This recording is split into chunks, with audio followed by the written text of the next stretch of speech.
ಅವ್ರು ಅವಮಾನ ಮಾಡಲಿಲ್ಲ ಅಂದರೆ ಇಷ್ಟೊಂದು ಸ್ಕೂಲ್ಸ್ ನನ್ನ ಕೈಯಿಂದ ಉಳಿಸ್ಕೊಳ್ಳೋಕೆ ಆಗ್ತಾ ಇರಲಿಲ್ಲ, ಸಾಧ್ಯ ಆಗ್ತಾ ಇರಲಿಲ್ಲ. ಅವ್ರು ಹೇಳ್ತಾ ಇದ್ರು, ಅಲ್ಲಮ್ಮ ನಿಮ್ಗೆ ಯಾವ ಭಾಷೆ ಬರುತ್ತೆ ಅಂತ ಕೇಳ್ತಾ ಇದ್ರು.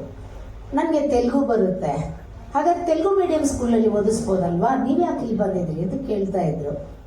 ಕನ್ನಡ ಬರುತ್ತಾ ಅಂತ ಕೇಳಿದ್ರು. ಈಗ ಕಲಿತಾ ಇದ್ದೀನಿ, ಜಸ್ಟ್ ನಾನು ಆಂಧ್ರ ಪ್ರದೇಶದಿಂದ ಮದುವೆ ಆಗಿ 9ನೇ ಕ್ಲಾಸ್ನಲ್ಲಿ ಮದುವೆ ಮಾಡಿದ್ರು.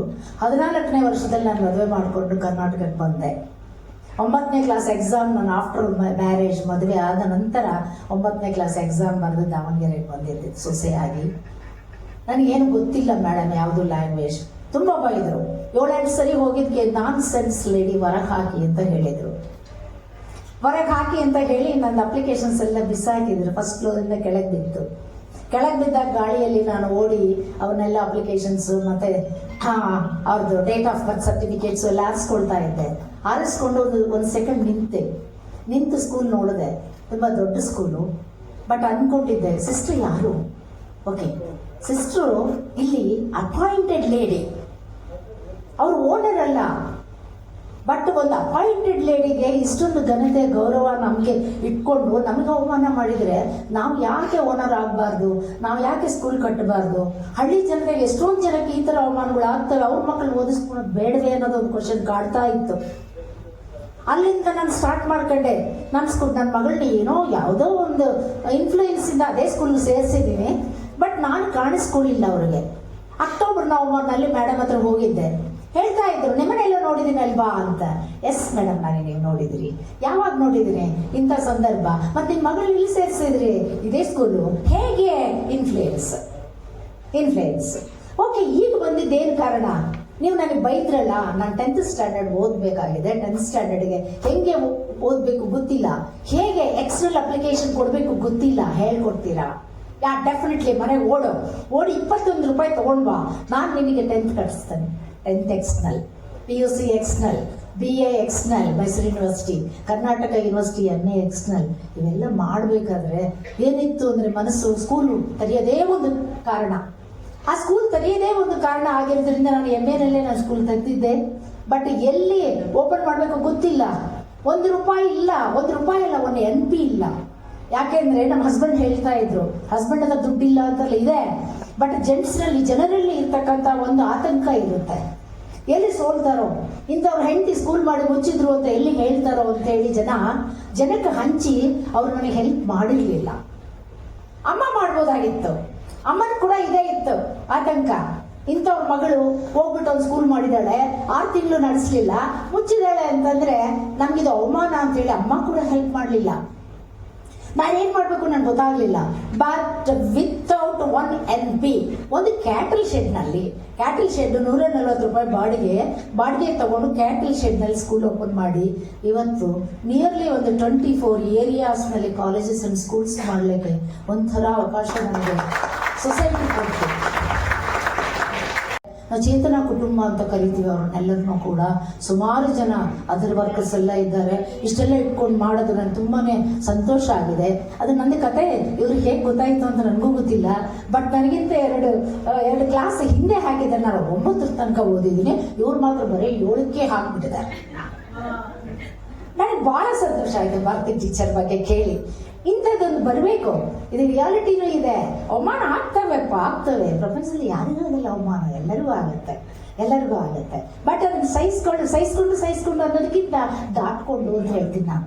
ಸಹಿಸ್ಕೊಳ್ಳೋದ್ರ ಅರ್ಥ ಇಲ್ಲ. ಸಹಿಸ್ಕೊಳ್ಳೋದ್ರೆ ಪೇಯ್ನ್ ಆಗುತ್ತೆ, ದಾಟ್ಕೊಳ್ಳೋದ್ರ ಪೇಯ್ನ್ ಆಗಲ್ಲ. ದಾಟೇ ಹೋಗೋಣ ಅಂತ ನಿರ್ಮಾಪಕರೆಲ್ಲ ಬಂದು ಮಾಡ್ತಾ ಇರೋವಂಥ ಸಂದರ್ಭದಲ್ಲಿ ಒಂದು ಕೊಡೆ ಇಟ್ಕೊಂಡು ಭಾರತಿ ಟೀಚರ್ ಅಂತ ಒಂದು ಚಿಕ್ಕ ಸ್ಟೋರಿ ತಗೊಂಡು ದೊಡ್ಡದಾಗಿ ಕನ್ಸ್ಕಂಡು ಮಾಡ್ತಾ ಇದ್ದಾರಲ್ಲ, ಇದು ಒಂದು ದೊಡ್ಡ ಒಂದು ಹಾದಿಯಲ್ಲಿ ಮುಂದೆ ಬರಲಿ ಅಂತ ನಾನು ಹಾರೈಸ್ತೀನಿ. ಭಾರತಿ ಟೀಚರ್ ನಮ್ಮ ಮಳವಳ್ಳಿ ಪ್ರಸನ್ನ ಅವರ ಬಹಳ ದೊಡ್ಡ ಕನಸು, ಸುಮಾರು ವರ್ಷಗಳ ಕನಸು ನನಸಾಗ್ತಿದೆ. ಅವರಲ್ಲಿರೋ ತುಡಿತಾ ಇದೆಯಲ್ಲ, ಅದು ಏನೋ ಅದು ಸಮಾಜದಲ್ಲಿ ಒಂದು ಬದಲಾವಣೆ ತರಬೇಕು ಅನ್ನೋಂಥದ್ದು. ಮತ್ತು ತನ್ನ ಇಡೀ ಕರ್ನಾಟಕದಲ್ಲಿ ಯಾರಾದರೂ ಕತೆಗಳು ಮಾರಾಟಕ್ಕಿವೆ ಅಂತ ಹೇಳಿದ್ದು ಯಾರಾದರೂ ಇದ್ದರೆ ಅವರೊಬ್ಬರೇ. ಒಂದು ದಿವಸಕ್ಕೆ 4 ಕತೆ ಬರೀಬಾರ್ದು, ಅದು ಬಹಳ ಸ್ವಾರಸ್ಯವಾಗಿ. ಅಂತಹ ಕತೆ ಮಾಸ್ಟ್ರು ಕತೆಗಳನ್ನು ಬಹಳ ಚೆನ್ನಾಗಿ ಹೇಳಿರ್ತಾರೆ ಅಂತ ನಂಬಿಕೆ ಅಂತ ಇದೆ ನನಗೆ. ಅಂದರೆ ಮಕ್ಕಳಿಗೆ ಇದು ತಲುಪ್ತಾವ ಅಂತ ಗೊತ್ತಿಲ್ಲ ನಮಗೆ, ಯಾಕಂದ್ರೆ ಮಕ್ಕಳು ಸಿನಿಮಾ ನೋಡೋದೇ ಬಿಟ್ಟಿದ್ದಾರೆ, ಅವ್ರು ನೋಡಿ ಅಲ್ಲೆಲ್ಲ. ಕೇಳಿಸ್ತಾ ಇದೆಯಾ?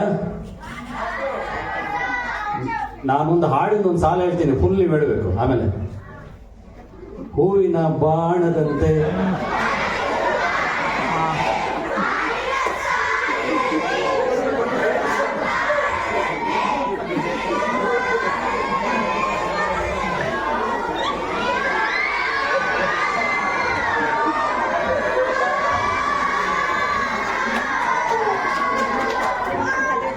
ಎಸ್ ಅಲ್ವಾ?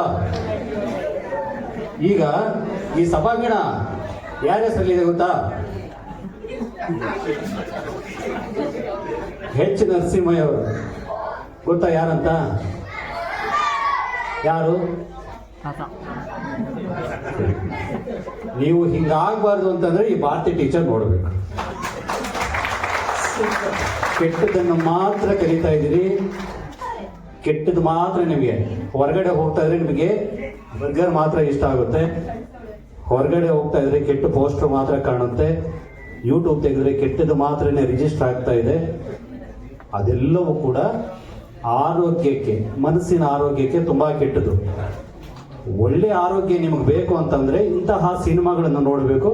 ಈ ತಂಡದ ಬಗ್ಗೆ ನನಗೆ ಬಹಳ ನಂಬಿಕೆ ಇದೆ, ಯಾಕಂದ್ರೆ ಅವರು ಬಹಳ ಅದ್ದೂರಿ ಸಿನಿಮಾಗಳನ್ನ ಮಾಡದೇ ಇದ್ರು, ಬಟ್ ಒಂದು ಅಭಿರುಚಿಯ ಸಿನಿಮಾವನ್ನಂತೂ ಮಾಡಿರ್ತಾರೆ ಅನ್ನೋಂಥ ನಂಬಿಕೆ ನನಗಿದೆ. ಅದರಿಂದ ಇಡೀ ತಂಡಕ್ಕೆ ನಾನು ಅಭಿನಂದನೆಗಳನ್ನು ಹೇಳಿ ನನ್ನ ಮಾತನ್ನು ಮಾಡ್ತೀನಿ. Thank you so much sir. ಅಂದರೆ ಇಡೀ ನನ್ನ ಕುಟುಂಬವೇ ಸಿನಿಮಾದಲ್ಲಿ ಇದೆ ಅನ್ನುವಂತಹ ಫೀಲ್ ನನಗೆ. ಸೊ ನೀವೆಲ್ಲರೂ ಕೂಡ ಬೆಂಬಲವಾಗಿ ನಿಲ್ಲಿ. ಈಗ ನಮ್ಮೆಲ್ಲರ ದನಿ, ಅಂತರ್ದನಿ ಕನ್ನಡ. ಆ ಕನ್ನಡದ ಕುರಿತಾಗಿ ಒಂದು ಅದ್ಭುತವಾದ ಗೀತೆ ಬರೆದಿದ್ದಾರೆ ನಮ್ಮ ಮಳವಳ್ಳಿ ಪ್ರಸನ್ನ ಅವರು. ನಾನು ನಿರೂಪಕರಿಗೆ ಹೇಳ್ತಾ ಇದ್ದೆ ಆಗಲೇ, ಏನದು ಸಾಹಿತ್ಯ ಬರೆದಂತಹ ಮಳವಳ್ಳಿ ಪ್ರಸನ್ನ ಅವರು ವೇದಿಕೆಗೆ ಬನ್ನಿ, ಸಂಗೀತ ಕೊಟ್ಟಂತಹ ಮಳವಳ್ಳಿ ಪ್ರಸನ್ನ ಅವರು ವೇದಿಕೆಗೆ ಬನ್ನಿ, ಸಂಭಾಷಣೆ ಬರೆದಂತಹ ಮಳವಳ್ಳಿ ಪ್ರಸನ್ನ ಅವರು ವೇದಿಕೆಗೆ ಬನ್ನಿ, ಚಿತ್ರಕಥೆ ಬರೆದಂಥವ್ರು ಬನ್ನಿ. ಕತೆ, ಚಿತ್ರಕಥೆ, ಸಂಭಾಷಣೆ, ನಿರ್ದೇಶನ ಎಲ್ಲ ಆಯಾಮಗಳಲ್ಲೂ ತೊಡಸ್ಕೊಂಡಿದ್ದಾರೆ. ಇದು ಅವರ ಸಾಹಿತ್ಯದ ಅಭಿಮಾನಿ ನಾನು.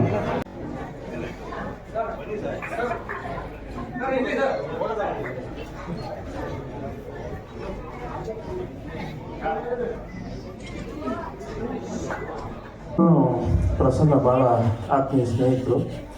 ಒಂದ್ಸಲ ಅವರು ಭಾರತಿ ಟೀಚರ್ ಬಗ್ಗೆ ಹೇಳಿದಾಗ, ಸಿನಿಮಾ ಬಗ್ಗೆ ಎಲ್ಲ ಮಾತಾಡಿದಾಗ ದಿನ ನನಗೆ ಹಾಡುಗಳನ್ನು ಕೇಳುತ್ತಿದ್ದೆ.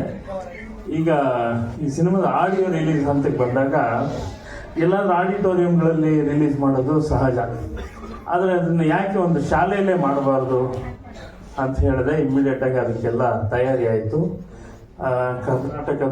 ಕರ್ನಾಟಕದ ಅತ್ಯಂತ ಏನು ಮಹಿಮೆಯುಳ್ಳ ಅಂತ ಹೇಳಬೇಕು ಈ ಜಾಗವನ್ನು ಎಚ್ ನರಸಿಂಹಯ್ಯನವರು, ಕನ್ನಡದ ಅಸ್ಮಿತೆಯ ಒಂದು ಭಾಗ ಅಂತ ಅವರ ಹೆಸರಿನ ಈ ಆಡಿಟೋರಿಯಮಲ್ಲಿ ಭಾರತಿ ಟೀಚರ್ ರಿಲೀಸ್ ಆಗ್ತಾ ಇರೋದು ನಿಜಕ್ಕೂ ಅರ್ಥಪೂರ್ಣವಾದದ್ದು.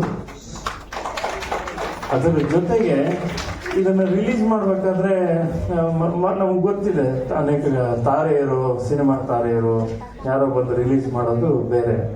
ಆದರೆ ಇದಕ್ಕೆ ಒಂದು ಅರ್ಥ ಇರಬೇಕು ಅಂತಂದರೆ ನನಗೆ ತಕ್ಷಣ ನೆನಪಾಗಿದ್ದು ನಮ್ಮ ಅಮ್ಮ ಅವರು, ವಿಜಯಲಕ್ಷ್ಮಿ ಅಮ್ಮ ಅವರು. ನನಗೆ ಮಾತೃ ಸಮಾನರು. ನನಗೆ ಇನ್ನೊಂದು ಮನೆ ಇದೆ ಬೆಂಗಳೂರಲ್ಲದೆ ದಾವಣಗೆರೆಯಲ್ಲಿ, ಅದು ಅಮ್ಮನ ಮನೆ. ಅಷ್ಟು ಬಾಂಧವ್ಯ. ಅವರ ಬದುಕಿನ ಕಥೆ ಗೊತ್ತಿತ್ತು, ಅವರ ಬದುಕಿನ ಕಥೆ ನನಗೆ ಗೊತ್ತಿತ್ತು. ಅವರು ಹೇಗೆ ಒಂದು ಸಾಧಕಿಯಾಗಿ ಶಾಲೆಗಳನ್ನು ಕಟ್ಟಿದವರು, ಉದ್ಯಮದಲ್ಲೂ ಕೂಡ ಅಷ್ಟೇ ಅವರು ಅನೇಕ ಉದ್ಯಮಗಳನ್ನು ಮಾಡ್ತಾರೆ. ರೈತ ಮಹಿಳೆ ಕೂಡ ಅವ್ರದ್ದೇ ಆದಂಥ ಇಂಥ ಹಣ್ಣಿಲ್ಲ ಅನ್ನೋಂಗಿಲ್ಲ, ಎಲ್ಲ ಹಣ್ಣುಗಳು ಇರುವಂಥ ತೋಟ, ಭಾಳ ದೊಡ್ಡ ತೋಟ ನೋಡ್ಕೋತಾರೆ. ಅವರೇ ಖುದ್ದಾಗಿ ಓಡಾಡಿ, ತೋಟ ಎಲ್ಲ ಓಡಾಡಿ ಕೆಲಸ ಮಾಡ್ತಾರೆ. ಗದ್ದೆ ಇದೆ, ಹೊಲ ಇದೆ, ಮೀನುಗಾರಿಕೆ ಕೂಡ ಇದೆ. ಹೀಗೆ ಹೇಳ್ತಾ ಹೋದ್ರೆ ಇಂಥದ್ದಿಲ್ಲ ಅನ್ನಂಗಿಲ್ಲ. ಆಡು ಮುಟ್ಟದ ಸೊಪ್ಪಿಲ್ಲ, ಅವರು ಮಾಡದೇ ಇರೋ ಉದ್ಯಮ ಇಲ್ಲ. ಬಹುತೇಕ ಎಲ್ಲ ಉದ್ಯಮಗಳನ್ನು ಯಶಸ್ವಿಯಾಗಿದೆ, ಎಲ್ಲ ಉದ್ಯಮಗಳಲ್ಲೂ ಯಶಸ್ವಿ ಆದಂಥವರು ಮತ್ತು ಬಹಳ ದಿಟ್ಟವಾಗಿ ಹೆಜ್ಜೆ ಇಟ್ಟು ಇಲ್ಲಿ ತನಕ ಬಂದವರು. ಅವ್ರು ಈಗಲೂ ಮೊನ್ನೆ ಅಮೆರಿಕಾದಲ್ಲಿದ್ದರು. ಮೊನ್ನೆ 20 ದಿವಸ ಆಯ್ತು ಅವ್ರು ಬಂದು. ಏನು ಮಾಡಿದ್ರಮ್ಮ ಅಮೇರಿಕಾದಲ್ಲಿ ಬೋರ್ ಆಗಲಿಲ್ವ ಒಬ್ಬರಿಗೆ, ಅವರ ಮಗಳ ಮನೆಗೆ ಹೋಗಿದ್ರು. ಇಲ್ಲ ಬಾಬು, ನಾನು ಸಂಗೀತ ಕಲ್ತ್ಕೊಂಡೆ ಅಂದರು. ಸುಮ್ಮನೆ ಇರಲ್ಲ ಅವರು ಅಂತ. ಸೊ ಹಾಗೆ ಅಂಥವರು ಮತ್ತು ಈ ಕಥೆಗೆ ಅರ್ಥಪೂರ್ಣವಾಗಿರುತ್ತೆ ಅಂಥವ್ರು ಬಂದು ಇದನ್ನು ಬಿಡುಗಡೆ ಮಾಡಿದ್ರೆ ಅಂತ ಹೇಳಿ ಅವರನ್ನ ಆಹ್ವಾನಿಸಿದೆ. ಬೆಳಗ್ಗೆ ದಾವಣಗೆರೆಯಿಂದ ಬಿಟ್ಟು ಈ ಜಂಗುಳಿಯಲ್ಲಿ ಇಲ್ಲಿವರೆಗೂ ಬಂದಿದ್ದಾರೆ. ವಿಶೇಷವಾದ ಧನ್ಯವಾದಗಳು ಅಮ್ಮವರಿಗೆ. ಭಾರತಿ ಟೀಚರ್ ಬಾಮ್ಮ ಇಲ್ಲಿ ಬಾ, ನೀವೇ ಇಲ್ಲದೆ ಇಡೀ ಕಾರ್ಯಕ್ರಮ ಆಗ್ತಾ ಇದೆ, ಬಾ ವೇದಿಕೆ ಬಾ. ಮಾಡ್ಲಿಕ್ಕೆ ಒಪ್ಕೊಂಡಿದ್ದಾರೆ. ಅವರ ಎಲ್ಲ ಒತ್ತಡಗಳ ಮಧ್ಯೆ ಅವರು ಆದಷ್ಟು ಶೀಘ್ರದಲ್ಲಿ ಬಂದು ಇನ್ನು 2 ದಿವಸ ಶೂಟಿಂಗ್ ಹೊತ್ತಿಗೆ ಸಿನಿಮಾ ಮುಗಿಯುತ್ತೆ. ಇನ್ನು ಇದೆಲ್ಲದರ ಆಚೆ ಇವತ್ತು ನನ್ನ ಮಿತ್ರ ಶ್ರೀನಿವಾಸ್ ಅವರು ಕೂಡ, ವೀರಕಪುತ್ರ ಶ್ರೀನಿವಾಸ್ ಅವರು ಕೂಡ ನಮ್ಮೆಲ್ಲ ಬಳಗದಲ್ಲಿ ಒಬ್ಬರು, ಅವರು ಬಂದು ಇದನ್ನು ಬಿಡುಗಡೆ ಮಾಡಿದ್ದಾರೆ. ಈ ಸಿನಿಮಾದ ಇನ್ನೊಂದು ವಿಶೇಷ ಅಂದರೆ ರಾಘವೇಂದ್ರ ಅವರು ನಿರ್ಮಾಪಕರು ಮತ್ತು ವೆಂಕಟೇಗೌಡರು. ರಾಘವೇಂದ್ರ ಅವರ ಸಿನಿಮಾ ಪ್ರೀತಿ ಈ ಸಿನಿಮಾದಲ್ಲಿ ನಿಮಗೆ ಕಾಣುತ್ತೆ. ಅವರ ಸಿನಿಮಾ ಪ್ರೀತಿ, ಅವ್ರ ಮನೆಗೆ ಹೋಗಿದ್ದೀನಿ. ಅವ್ರ ಮನೆಯಲ್ಲಿ ಸಿನಿಮಾ ನೋಡೋಕ್ಕೆ ಅಂತಲೇ ಒಂದು ದೊಡ್ಡ ಥಿಯೇಟರ್ ಕಟ್ಕೊಂಡಿದ್ದಾರೆ ಅವರು. ಅಂತ ಸಿನಿಮಾ ಪ್ರಿಯರು. ಹಾಗೆ ವೆಂಕಟೇಗೌಡರು ಸಿನಿಮಾ ಡಿಸ್ಟ್ರಿಬ್ಯೂಟ್ರು, ಈ ಸಿನಿಮಾಗೆ ಕ್ರಿಯೇಟಿವ್ ಹೆಡ್ ಆಗಿ ಕೂಡ ಕೆಲಸ ಮಾಡ್ತಿದ್ದಾರೆ.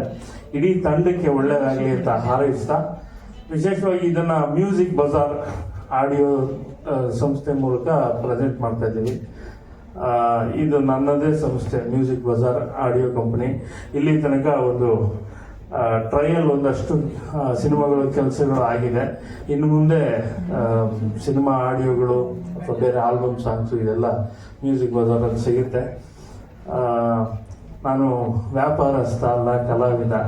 ಹಾಗಾಗಿ ಕಲಾವಿದನ ಒಂದು ಕಂಪನಿ ಹೇಗಿರುತ್ತೆ ಅಂದರೆ ಭಾಳ ಪ್ರೀತಿ ಹೆಚ್ಚಿರುತ್ತೆ, ಕಲೆಗೆ ಹೆಚ್ಚು ಪ್ರೋತ್ಸಾಹ ಇರುತ್ತೆ. ನಿಮ್ಮೆಲ್ಲರ ಪ್ರೋತ್ಸಾಹ ಮ್ಯೂಸಿಕ್ ಬಜಾರ್ ಮೇಲೂ ಕೂಡ ಇರಲಿ ಅಂತ ತಮ್ಮೆಲ್ಲರಲ್ಲಿ ಕೇಳ್ಕೊಳ್ತೇನೆ. ಇನ್ನು ಬಂದಿರುವ ಎಲ್ಲ ಅತಿಥಿ ಗಣ್ಯರಿಗೂ ಕೂಡ ವಂದಿಸ್ತಾ ನನ್ನ ಮಾತನ್ನು ಮುಗಿಸ್ತೀನಿ. ಶುಭವಾಗಲಿ. All the best. ಇವಳು ಬೆಳೆದೇ ಬಿಟ್ಲು ಸಿನಿಮಾ ಮುಗಿಯೋದ್ರೊಳಗೆ. ಒಳ್ಳೇದಾಗಲಿ. Good luck. Good luck.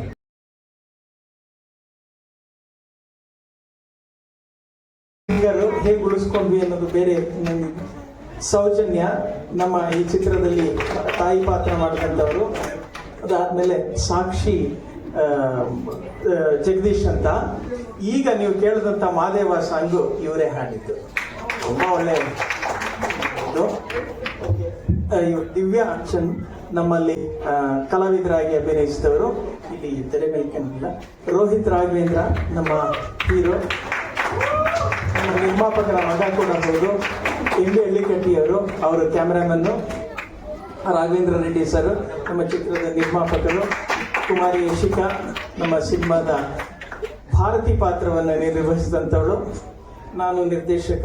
ಕತೆ, ಚಿತ್ರಕಥೆ, ಸಂಭಾಷಣೆ, ಸಾಹಿತ್ಯ, ಸಂಗೀತ ಮತ್ತು ನಿರ್ದೇಶಕ ಎಂ ಪ್ರಸನ್ನ. ನಮ್ಮ ಕ್ರಿಯೇಟಿವ್ ಹೆಡ್ ವೆಂಕಟಗೌಡರು. ಒಟ್ಟಾರೆಯಾಗಿ ಸಮಪ್ ಮಾಡಿಬಿಡಬೇಕು. ನಿಮಗೆ ಒಂದು 5 ನಿಮಿಷ ಟೈಮ್ ಕೊಟ್ಟಿದೆ ಅಂದರೆ ಎಲ್ಲರ ಪರವಾಗಿ ಮಾತಾಡ್ಬಿಡ್ಬೋದಾ ಅಥವಾ ಎಲ್ಲರೂ ನಮ್ಮ ಸಿನಿಮಾ ಬಗ್ಗೆ. ಭಾರತಿ ಟೀಚರ್ 7ನೇ ತರಗತಿ ಹೇಳಿದಾಗೆ, ಈ ಹುಡುಗಿ ಒಂದು ಕನಸು ಕಾಣ್ತಾಳೆ, ತನ್ನ ಊರಿನ ಎಲ್ಲರನ್ನ ಹೇಗೆ ಸಾಕ್ಷರನ್ನಾಗಿ ಮಾಡಬೇಕು ಅಂತ. ಅದನ್ನ ಹೇಗೆ ಸಾಧಿಸ್ಕೊಳ್ತಾಳ ಇಲ್ವಾ, ಎದುರಿಸ್ತಕ್ಕಂಥ ನೋವು, ಅವಮಾನ ಏನೆಲ್ಲ ಆಗಿ ಕೊನೆಗೆ ಗೆದ್ದು ನಿಲ್ಲುವಂತಹದ್ದು ಈ ಸಿನಿಮಾದ ಕತೆ. ಇದಕ್ಕೆ ಮುಖ್ಯವಾಗಿ ಇವತ್ತಿನ ಈ ಕಾರ್ಯಕ್ರಮದಲ್ಲಿ ಹಾಡುಗಳು ಒಂದು ಲೋಕಾರ್ಪಣೆ ಕಾರ್ಯಕ್ರಮ ಇತ್ತು. ಈ ಹಾಡುಗಳ ಲೋಕಾರ್ಪಣೆ ಕಾರ್ಯಕ್ರಮದಲ್ಲಿ ನೀವೆಲ್ಲ ಗಮನಿಸಿದ ಹಾಗೆ ಒಂದು ವೈಶಿಷ್ಟ್ಯ ಏನಂದ್ರೆ, ಈ ಸಿನಿಮಾದಲ್ಲಿ ಒಟ್ಟು 10 ಹಾಡುಗಳಿದೆ. ಇದು ಇತ್ತೀಚಿನ ದಿನಗಳಲ್ಲಿ ಕಮ್ಮಿ ಆಗಿರ್ತಕ್ಕಂಥದ್ದು. ಹಾಡುಗಳ ಬಗ್ಗೆ ಇದು ಇನ್ನು ಮಾತಾಡಬೇಕು ಅಂತಿತ್ತು, ಬಹುಶಃ ಈಗ ಅದು ಸಾಧ್ಯತೆ ಇರೋದ್ರಿಂದ ಒಟ್ಟು 10 ಹಾಡುಗಳು, 9 ಪೂರ್ಣ ಹಾಡುಗಳು, 1 ಹಾಡು 1 ಅರ್ಧ. ಶಶಾಂಕ್ ಶೇಷಗಿರಿ ಅವರು ತುಂಬಾ ಅದ್ಭುತವಾದಂಥ 3 ಹಾಡುಗಳ ಹಾಡಿದ್ದಾರೆ. ಈ ರೀತಿ ಅಂಕಿತ ಅದರದ್ದು ವಿವರಗಳು ಈ ತರ ಇರ್ತದ್ದು. ಈ ಸಿನಿಮಾದಲ್ಲಿ ಅಷ್ಟು ಹಾಡುಗಳನ್ನು ಬಳಸ್ಕೊಳ್ತಾ ಇದ್ದೀವಿ. ಇದಿಷ್ಟು ಈ ಸಿನಿಮಾದ ಕುರಿತು ನಾವು ಹೇಳಬಹುದಾದಂಥದ್ದು. ಇನ್ನೇನಾದರೂ ಸಿನಿಮಾದ ವಿವರಗಳ ಬಗ್ಗೆ ಹೇಳೋದಾದ್ರೆ ನಾವು ಈಗ ಒಟ್ಟು ಇಲ್ಲಿವರೆಗೂ ಸುಮಾರು 34 ದಿನಗಳ ಶೂಟಿಂಗ್ ಮಾಡಿದ್ದೀವಿ. ಇನ್ನು 3 ದಿವಸದ್ದು ಬಾಕಿ ಇದೆ. ಒಂದು ಕನ್ನಡಿಗ ಹಾಡನ್ನ ನಾವು ಶೂಟ್ ಮಾಡಬೇಕು ಅಂತ ಅನ್ಕೊಂಡಿದ್ದೀವಿ. ಯಾಕೆ ಅದ್ರ ಜೊತೆಗೆ ಸಂತೋಷ್ ಲಾಡ್ ಅವರು ಇನ್ನು 2 ದಿವಸಗಳ ಶೂಟಿಂಗ್ ಕೊಡಬೇಕಿದೆ. ಅದು ಬಹುಶಃ ಈ ವಾರದಲ್ಲಿ ಅವರು ಕೊಡ್ತೀವಿ ಅಂತ ಹೇಳಿದ್ದಾರೆ. ಇವತ್ತು ಅವರು ಫಾರಿನಿಂದ ಬಂದಿದ್ದಾರೆ. ಸಂಜೆ ಮೇಲೆ ಅವರು ಯಾವ ಡೇಟು ಟೈಮು ಹೇಳ್ತಾರೆ. ಹೇಳಿದ್ಮೇಲೆ ಅದನ್ನ ಶೂಟಿಂಗ್ ಮಾಡಿ ಮುಗಿಸ್ತೀವಿ. ಈ ನವೆಂಬರ್ನಲ್ಲಿ ಬಹುಶಃ ಬಿಡುಗಡೆ ಮಾಡಬೇಕು ಅನ್ನುವಂಥದ್ದು ಒಂದು ಗುರಿ ಇದೆ. ಅದಕ್ಕೆ ಎಲ್ಲ ರೀತಿಯ ಪ್ರಯತ್ನಗಳನ್ನ ಮಾಡ್ತಾ ಇದ್ದೀವಿ.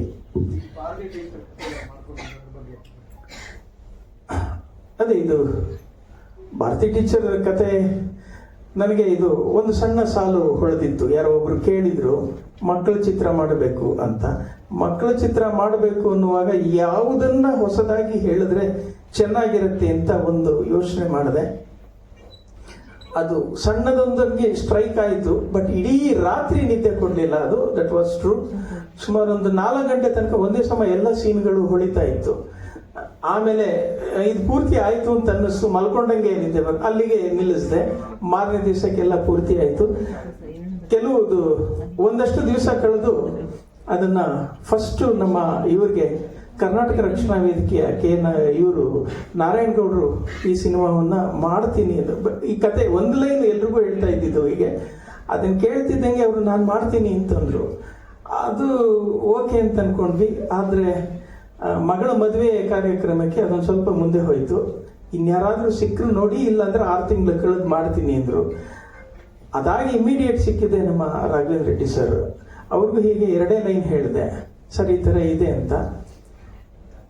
ಅವರು ಕನ್ನಡದ ಸೇವೆಗೆ ಸೇರಿದಂತಹ ಈ ಕತೆ ಏನ್ ಬರುತ್ತೋ ಬಿಡುತ್ತೋ ಗೊತ್ತಿಲ್ಲ, ಇದೊಂದು ಋಣ ತೀರಿಸೋ ಕಾರ್ಯ ಅಂತ ಅನ್ಕೊಳ್ತೀನಿ, ಈ ಸಿನಿಮಾ ಮಾಡಿ ಅಂತ ಹೇಳಿದ್ರು. ಅವ್ರಿಗೆ ನಿಜವಾದ ಕೃತಜ್ಞತೆ. ಯಾವುದೇ ನಿರೀಕ್ಷೆಗಳನ್ನ ಇಟ್ಟುಕೊಳ್ಳದೆ ಈ ಸಿನಿಮಾವನ್ನ ಅವರು ಮಾಡೋದಕ್ಕೆ ಮುಂದಾದ್ರು. ಅದಕ್ಕೆ ನಾವು ನಿಜವಾಗ್ಲೂ ಕೃತಜ್ಞತೆ ಸೂಚಿಸ್ತೀವಿ. ಅಂದುಕೊಂಡಿದ್ದ ಬಜೆಟ್ ಒಂದು, ಅದಕ್ಕಿಂತ ಮೀರಿ ತುಂಬಾನೇ ಜಾಸ್ತಿನೇ ಖರ್ಚಾಗ್ತಾ ಇದೆ. ಅವರಿಗೆ ನೋವಾಗಿದೆ, ಎಲ್ಲವೂ ಇದೆ. ವೆಂಕಟಗೌಡ ಎಲ್ರಿಗೂ ನಮಸ್ಕಾರ. ಹೇಳಿ ಸರ್, ಏನು ಕೇಳ್ಬೇಕು ನಾನು ಹೇಳ್ತೀನಿ. ನಮ್ಗೆ ಮಾತಾಡಿ ಬರಲ್ಲ ಇವರು. ಹಾಂ ಸರ್, ಅದು ಕಂಪ್ಲೀಟ್ ಸಿನಿಮಾ ನಾವೇ ಟೇಕಪ್ ಮಾಡ್ಬೇಕನ್ನೋದು ಪ್ರಸನ್ನ ಸರ್ ಡೈರೆಕ್ಷನ್ಗೆ ಒಪ್ಕೊಂಡ್ರು. ಪ್ರೊಡ್ಯೂಸರ್ ಹತ್ರ ಬಂದರು ನಮ್ಮ ಆಫೀಸ್ಗೆ. ನಾನು ಲಾಸ್ಟ್ ಟೈಮ್ ಹೇಳಿದೆ ಅನ್ಸುತ್ತೆ, ನೀವು ಮರ್ತಿದ್ದೀರ ಅನ್ಸುತ್ತೆ. ಅವರು ಪ್ರೊಡ್ಯೂಸರ್ಗೆ ನಾವು ಕೂರಿಸ್ಕೊಂಡವ್ರಿಗೆ ಒಂದು ಬಜೆಟ್ ಕೊಡ್ತೀವಿ ಸರ್. ಬಜೆಟ್ ಕೊಟ್ಬಿಟ್ಟು, ಸರ್ ಇದು ಸಿನಿಮಾ ಬಜೆಟು, ನೀವು ಸಿನಿಮಾ ಏನಕ್ಕೆ ಮಾಡ್ಬೇಕಂತ ಕೇಳಿದೆ ನಾನು ಅವ್ರಿಗೆ. ಇಲ್ಲ ಹೇಳಿ ಏನಕ್ಕೆ ಅಂದರು. ಇಲ್ಲ ನೀವು ಸಿನಿಮಾ ಏನಕ್ಕೆ ಮಾಡ್ತೀರಾ ಸರ್, ಒಂದೇ ಕ್ವಶನ್ ಕೇಳಿದ್ದೆ, ಏನಕ್ಕೆ ಮಾಡ್ಬೇಕು ನೀವು ಸಿನಿಮಾ? ನನ್ನ ಫ್ಯಾಷನ್ ಇದೆ ಮಾಡಬೇಕು ಕೊಡ್ರಿ. ಹಂಗಾರೆ ಸಿನಿಮಾ ಫ್ಯಾಷನ್ ಇದು ಮಾಡೋದಾದ್ರೆ ಮಾಡಿ, ಕಮರ್ಷಿಯಲಿ ರಿಟರ್ನ್ ಎಕ್ಸ್ಪೆಕ್ಟ್ ಮಾಡ್ಕೊಂಡು ನೀವು ಬರೋದಾದ್ರೆ ಸಿನಿಮಾ ಮಾಡಬೇಡಿ ಸರ್ ಅಂತ ಅಂದ್ವಿ. 0 ಸರ್, ರಿಟರ್ನ್ 0 ಸಿನಿಮಾ. ಯಾಕೆಂದ್ರೆ ನಾವು ರೆಗ್ಯುಲರ್ ನೋಡ್ತಾ ಇದೀವಿ ನಾವು ಸಿನಿಮಾನ. ಹಂಗಾಗಿ 0 ಇದೆ ಸರ್. 99% ಸೋಲ್ವೇ ಜಾಸ್ತಿ ಇರೋದು. ಸಿನಿಮಾ ಕಂಟೆಂಟ್ ಚೆನ್ನಾಗಿದ್ರೆ ಜನ ತಗೊಂಡೇ ಕೊಡ್ತಾರೆ, ಇಲ್ಲ ಅಂತ ಹೇಳಲ್ಲ. ಅದಕ್ಕೆ ಆದಂಥ ಮಾರ್ಕೆಟಿಂಗ್ ಬೇಕು, ಎಲ್ಲ ಬೇಕಂತ ಹೇಳಿದಾಗ ಅವರು ಸೆಕೆಂಡ್ ಥಾಟ್ ಇಲ್ಲ ಸರ್, ಮಾಡ್ತೀನಿ ಅಂದರು. ನಾನು ಹಂಗೂ ಕೇಳಿದೆ, ಏನಕ್ಕೆ ಸರ್ ನಿಮ್ಗೆ ಅಷ್ಟೊಂದು ಹುಮ್ಮಸ್ ಮಾಡಲೇಬೇಕಂತ ಸರ್ ಅಂದರು. ಇಲ್ಲ ಗೌಡ್ರೆ, ನಾವು ಅವ್ರು ಅದನ್ನೇ ಹೇಳಿದ್ದು, ನಾನು ಕನ್ನಡದಲ್ಲಿದ್ದೀನಿ, ಕರ್ನಾಟಕದಲ್ಲಿದ್ದೀನಿ. ಅವ್ರ ಕಾನ್ಸೆಪ್ಟ್ ಕನ್ನಡದ ಪರವಾಗಿದೆ, ಕನ್ನಡಕ್ಕೆ ಒಂದು ಸೇವೆ ತರಿಸ್ದಂಗೆ ಆಗುತ್ತೆ, ನಾನು ಸಿನಿಮಾ ಮಾಡ್ತೀನಿ ಅಂದರು. ಅವ್ರು ಹೇಳಿದ್ರು ಬಜೆಟ್ ಜಾಸ್ತಿ ಅದೆಲ್ಲ. ಬಟ್ ಅವರು ಬಜೆಟು ಅವರೇ ಕ್ರಿಯೇಟ್ ಮಾಡಿದ ಬಜೆಟ್ ಅದು. ಅಂದರೆ ಬೇಕಿದು ಈ ಸಿನಿಮಾಗೆ ಇದು ಕೇಳ್ತದೆ ಮಾಡೋಣ, ಈ ಸಾಂಗ್ ಕೇಳ್ತದೆ ಮಾಡೋಣ. ಅಂದರೆ ಜನರಲ್ಗೆ ಫಸ್ಟ್ ಸಿನಿಮಾ ಅಂತ ಅನ್ಕೋಬೋದು ನಾವೆಲ್ಲರೂ, ಪ್ರೊಡ್ಯೂಸರ್ಗೇನು ಗೊತ್ತಾಗಲ್ಲ ಅಂತ. But is very genuine and ತುಂಬ ಎಜುಕೇಟೆಡು. ಅವ್ರು ತುಂಬ ಯೋಚನೆ ಮಾಡಿನೇ ಪ್ರತಿ ಸ್ಟೆಪ್ಪು ಮೂವ್ ಮಾಡೋದು. ಹಂಗಾಗಿ ಸಿನಿಮಾಗೆ ಏನು ಬೇಕು, ಎಕ್ಸಾಂಪಲು ಈ ಸೀನ್ ಬೇಕಾ ಬೇಡವಾ ಅಂತ ಕೂಡ ಅವ್ರಿಗೆ ಗೊತ್ತು. ಈ ಸೀನ್ ತೆಗಿತಾ ಇದ್ವಲ್ವಾ, ಈ ಸೀನ್ ಯೂಸ್ ಆಗತ್ತಾ, ಯೂಸ್ ಆಗಲ್ವಾ, ಏನಕ್ಕೆ ತೆಗಿಬೇಕು, ಈ ಸಾಂಗ್ ಯೂಸ್ ಆಗುತ್ತಾ, ಏನಕ್ಕೆ, ಪ್ರತಿಯೊಂದು. ನಾವು ಒಂದ್ಸಲಿ ಸಿನಿಮಾ ನೋಡಿರ್ಬೋದು. ಎಕ್ಸಾಂಪಲು ಅವರು ಮಿನಿಮಮ್ ಅಂದ್ರೆ ಒಂದು 25 ಸಲ ಸಿನಿಮಾ ನೋಡಿರ್ತಾರೆ. ಅಂದರೆ ಅವ್ರು ಅಷ್ಟು ತುಡಿತ ಅದರಲ್ಲಿ ಇದೆ ಅವ್ರಿಗೆ. ಅಂದರೆ ನಾವು ನಂದು ಬಿಡ ಅವ್ರು ಯಾರೋ ಮಾಡ್ತಾ ಇದ್ದಾರೆ, ನಮ್ಗೇನಕ್ಕೆ ನಮ್ಮಲ್ಲಿ ನೋಡೋಣ ನನ್ನ ಹತ್ರ ಇಲ್ವೇ ಇಲ್ಲ ಅವರು. ಸೊ ಅದು ಅವರಲ್ಲಿ ಇಷ್ಟ ಆಗಿದ್ದು. ಸೇಮ್ ಥಿಂಗ್ ಸಿನಿಮಾ ಎಲ್ಲರೂ ಚೆನ್ನಾಗಿ ಮಾಡಿದ್ದಾರೆ. ನಮ್ಮ ಕ್ಯಾಮ್ರಾಮನ್ನು ನೀವು ನೋಡಿದ್ರಿ ಅಂತ ಕೇಳಿದ್ರೆ ಸರ್ ವೆರಿ ಟೆಕ್ನಿಕಲ್ ಆಗಿ ಮಾಡಿದ್ದಾರೆ ಸರ್. ಒಂದು ದಿನಕ್ಕೆ ಏನಾಗುತ್ತೆ, ಕೆಲವರು ಕ್ಯಾಮ್ರಾಮನ್ಸ್ ಇವತ್ತಿನ ದಿನಕ್ಕೆ ನಾಳೆ ದಿನಕ್ಕೆ ಚೇಂಜ್ ಆಗಿಬಿಡುತ್ತೆ. ಅವರು ಪ್ರತಿ ದಿನನೂ ಸೇಮ್ ಸೆಟ್ಟಿಂಗ್ಸ್ ಅಲ್ಲಿ ಕ್ಯಾಮ್ರಾ ಮಾಡಿ ತುಂಬಾ ಅದ್ಭುತವಾಗಿ ಚೆನ್ನಾಗಿ ಮಾಡ್ಕೊಟ್ಟಿದ್ದಾರೆ ಅವ್ರಿಗೂ ಕೂಡ. ಆಮೇಲೆ ನಮ್ಮ ಮ್ಯೂಸಿಕ್ ಇವ್ರಿಗೆ ನಮ್ಮ ಪ್ರಸನ್ನ ಸರ್ಗೆ ಕಂಪೋಸರ್ ಆಗಿ ಅವರು ವರ್ಕ್ ಮಾಡಿದ್ದು ನಮ್ಮ ಇಂದ್ರ ಸರು ಅಂಡ್ ಹರ್ಷ, ಅವ್ರಿಗೂ ಕೂಡ ಧನ್ಯವಾದಗಳು. ಇವತ್ತಿನ ಅವ್ರನ್ನ ನಡೆಸ್ಬೇಕು ನಾವು. ಮತ್ತೆ ಈ ಸಿನಿಮಾಗೆ ಶಶಾಂಕ್ ಸೇಸ್ಗಿರಿ 3 ಸಾಂಗ್ ಆಡಿದ್ದಾರೆ, ಆಮೇಲೆ ಅಂಕಿತಾ ಕುಂಡು ಅವರು 2 ಸಾಂಗ್ ಆಡಿದ್ದಾರೆ, ಪೃಥ್ವಿ ಭಟ್ ಆಡಿದ್ದಾರೆ, ನಮ್ಮ ಸಾಕ್ಷಿ ಅವರು ಆಡಿದ್ದಾರೆ, ದರ್ಶನ್ ನಾವು ಒಂದು 20 ಜನ ಆ ಸಾಂಗ್ನ ಬೇರೆ ಚೇಂಜ್ ಮಾಡ್ಬೇಕಂತ ಅನ್ಕೊಂಡು ಮತ್ತೆ ಅವ್ರಿಗೆ ಬರ್ತಾ ಇತ್ತದು. ಸೊ ದರ್ಶನ್ ಅಷ್ಟು ಇಷ್ಟವಾದಂಥ ಸಾಂಗ್ ಅದು, ನಮ್ಗೆಲ್ಲರಿಗೂ ಅದು ಯಾವಾಗಲೂ ಗುಣಗುತ್ತ ಸಾಂಗ್, ಅಷ್ಟು ಮೆಲೋಡಿಯಾಗಿ ಆಡ್ಕೊಟ್ರು. ಸಾಕ್ಷಿ ಮೇಡಮ್ಗೂ ಅಷ್ಟೇ ತುಂಬ ಟಾರ್ಚರ್ ಕೊಟ್ಟು ಆಡ್ಸಿದ್ದಾರೆ ಪ್ರಸನ್ನ ಸರ್ ಅದನ್ನ. ಇಲ್ಲ ಅದು ಐ ಪಿಚ್ ಹೋಗ್ತಲೇ ಇಲ್ಲ ಅಂತ. ಸೊ ಅಷ್ಟು ಹಿಂಸೆ ಕೊಟ್ಟು ಮಾಡಿದ್ರು ಎಲ್ಲರೂ ಚೆನ್ನಾಗಿ ಇವತ್ತು ಅದು ಕಾಣಿಸ್ತಾ ಇದೆ ಸ್ಕ್ರೀನಲ್ಲಿ. ಎಲ್ಲರ ಸಪೋರ್ಟ್ ನಮ್ಗೆ ಚೆನ್ನಾಗಿದೆ, ಹೀರೋಯಿನ್ ಎಲ್ಲರೂ ಕೂಡ ಸಪೋರ್ಟ್ ಮಾಡಿದ್ದಾರೆ. ನೆಕ್ಸ್ಟ್ ನವೆಂಬರಲ್ಲಿ ರಿಲೀಸ್ ಮಾಡ್ತೀವಿ. ದಯವಿಟ್ಟು ಎಲ್ಲರೂ ಒಂದು ಒಳ್ಳೆ ಮೆಸೇಜ್ ಇರೋಂಥ ಸಿನಿಮಾ ಇದು, ದಯವಿಟ್ಟು ಇದನ್ನ ಗೆಲ್ಲಿಸಿ ಬೆಳೆಸಿ ದಯವಿಟ್ಟು. ಇದೆಲ್ಲ ಅಂತ ಚೆಕ್ ಮಾಡೋದು ಅಷ್ಟೇ ಸರ್ ನಮ್ಮ ಕೆಲಸ. ಡೈರೆಕ್ಷನ್ ನಾವೇ ಮಾಡೋಕೋದ್ರೆ ಪ್ರಸನ್ನ ಸರ್ ಅಲ್ಲೂ ಆಗಿರುತ್ತೆ, ಶೂಟಿಂಗ್ ಸ್ಪಾಟ್ಗಳಲ್ಲಿ ಆಗಿದೆ, ಏನು ಮಾಡೋಕ್ಕಾಗಲ್ಲ. ಪ್ರಸನ್ನ ಸರ್ ನಾವು ಅಡ್ಜಸ್ಟ್ ಮಾಡ್ಕೊಳ್ಳೇಬೇಕು.